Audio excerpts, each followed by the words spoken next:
pagi anak-anak semua. Pagi, Pak. Oke, baik. Sebelum kita masuk ke pembelajaran, ada baiknya kita berdoa terlebih dahulu.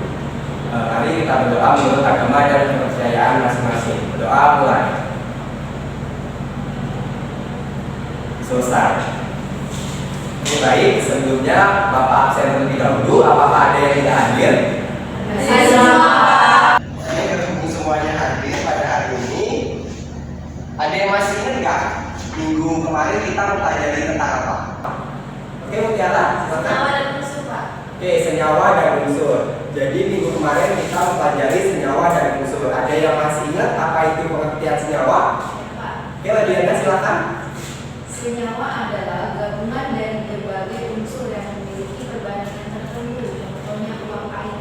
Oke, contohnya uap air. Kemudian untuk pengertian unsur ada yang masih ingat? Saya, Pak. Oke, silakan Devi. Unsur adalah zat tunggal yang sudah tidak dapat dibagi lagi, contohnya itu hidrogen.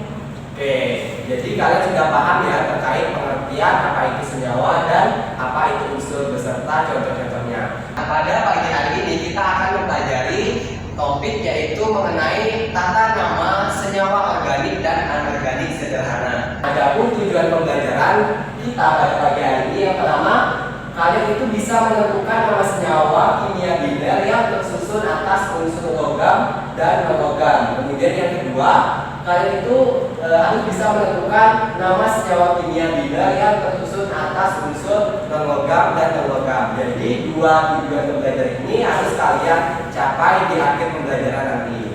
Untuk yang pertama kita akan membahas mengenai tata nama senyawa anorganik yang tersusun atas logam dan non-logam. Nah, di sini Bapak membawa, ada yang tahu ini apa? Garam. Ini biasanya ditemui di mana? Oke, di dapur. Nah, jadi salah satu contoh senyawa kimia yang bisa kita temui dalam kehidupan sehari-hari itu banyak sekali ya. Ada di dapur, ada di kamar mandi, dan masih banyak lagi.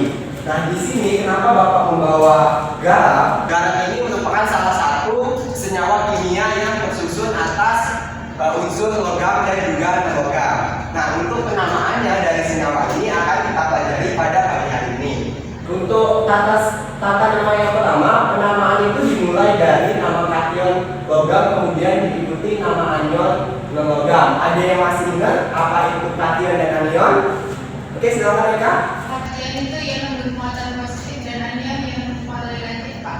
Oke, benar ya. Jadi kalau kation itu merupakan ion yang bermuatan positif, sedangkan anion merupakan ion yang bermuatan negatif. Nah, contohnya itu di sini NaCl atau garam dapur yang kalian lihat tadi. Nah, NaCl, Na ini merupakan contoh dari kation. Sedangkan untuk Cl ini merupakan contoh dari anion. Nah, untuk penamaannya sesuai dengan aturan IPEC itu dimulai dari kation yang diikuti dengan anion. Nah, Na ada yang tahu nama unsur dari Na ini apa? Natrium. Oke, natrium. Nah, kemudian Cl ada yang tahu? Keluar ya, kalau Cl keluar.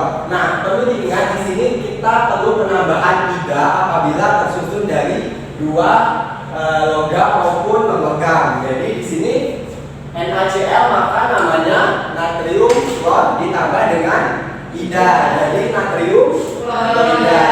Nah, itu untuk penamaan yang pertama. Untuk selanjutnya yaitu untuk logam yang dapat membentuk beberapa kation dengan muatan yang berbeda. Itu misalnya Fe dan Cu, maka muatan kationnya dinyatakan dengan angka Romawi. Contohnya itu seperti yang tertera di sini, yaitu FeO, di mana kation besi dari Fe itu harus 2+ untuk menetralkan atau menyeimbangkan muatan dari O yaitu -2, sehingga nama dari FeO itu yaitu besi 2 oksida. Ini untuk tata nama senyawa anorganik dari logam dan non-logam. Oke, selanjutnya yaitu yang tersusun atas unsur non-logam dan non-logam. Jadi agak sedikit berbeda dari yang sebelumnya. Nah, untuk yang pertama itu sama ya, dimulai dari nama non-logam pertama diikuti dengan nama non-logam kedua. kedua yang diberi akhiran ida. Contohnya di situ tertera HCl. Nah, untuk logam yang pertama itu kita dari sini, kemudian diikuti dengan yang non logam yang kedua. Jadi untuk H, ada yang tahu unsur apa? Hidrogen. Cl, klor ya. Kemudian jangan lupa ditambah ida. Jadi nama senyawanya adalah hidrogen klorida.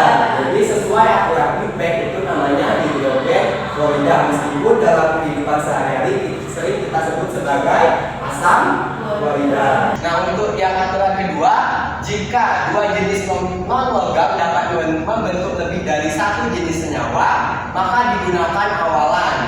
Nah, awalan di sini tertera banyak, ada 1, 2, 3 dan sebagainya. Misal 1 itu kita tambah depannya dengan mono. Kemudian untuk 2 di, ketiga tri. Nah, contohnya itu CO. Nah, C dan O. Di sini kita lihat CO itu bisa membentuk lebih dari satu jenis senyawa. Contohnya lain seperti CO2. Nah, jika dia bisa membentuk lebih dari satu senyawa, maka awalannya kita tambah dengan indeks yang tertera di sini. Misal di sini O-nya berapa? 1, berarti kita tambah dengan mono. Jadi namanya karbon monoksida. Oke, benar ya. Jadi kita tambahin awalnya itu tergantung berapa sih indeks unsur yang tertera, seperti itu. Oke, baik. Itu tadi mengenai aturan impact untuk penamaan senyawa anorganik. Selanjutnya Bapak akan membagikan LKPD kepada kalian. Nah, di sini kalian akan mencocokkan dan juga menggabungkan jawaban mana sih yang benar untuk setiap pertanyaan di sini. Nah, di sini kalian kerjakan berkelompok sesuai dengan kelompok yang Bapak bagikan ke kalian. Oke. Silakan dibaca terlebih dahulu petunjuknya, kemudian kalian lihat kartu jawaban dan juga kartu soal. Untuk kelompok 1 apakah ada kesulitan? Belum. Jadi ini kalian bisa menggunakan referensi dari sumber yang valid ya. Oke, kelompok 2 bagaimana? Ada kesulitan? Tidak. Nanti kalian melontarkan untuk soal yang ini ya. Oke, gimana? Apakah sudah? Oke, sudah ya. Oke, jika sudah, Bapak minta untuk dikumpulkan kembali karena ini akan Bapak koreksi untuk sebagai acuan bagaimana pencapaian kalian terhadap tujuan pembelajaran. Oke, sebelum Bapak tutup pembelajaran kita pada pagi hari ini, apakah ada yang bisa menyimpulkan? Oke, silakan Devi. Aturan tata nama senyawa biner atau logam dan non-logam, penamaan dimulai dari nama kation logam diikuti nama anion non-logam. Untuk logam yang dapat membentuk beberapa kation, misalnya Fe dan Cu, dengan muatan berbeda, maka muatan kationnya dinyatakan dengan angka mono. Oke, ada yang mau menambahkan? Oke, silakan Kak Diana. Untuk aturan tata nama senyawa biner yang non-logam dan non-logam, penamaan dimulai dari nama non-logam pertama diikuti nama non-logam kedua yang diberi akhiran ida.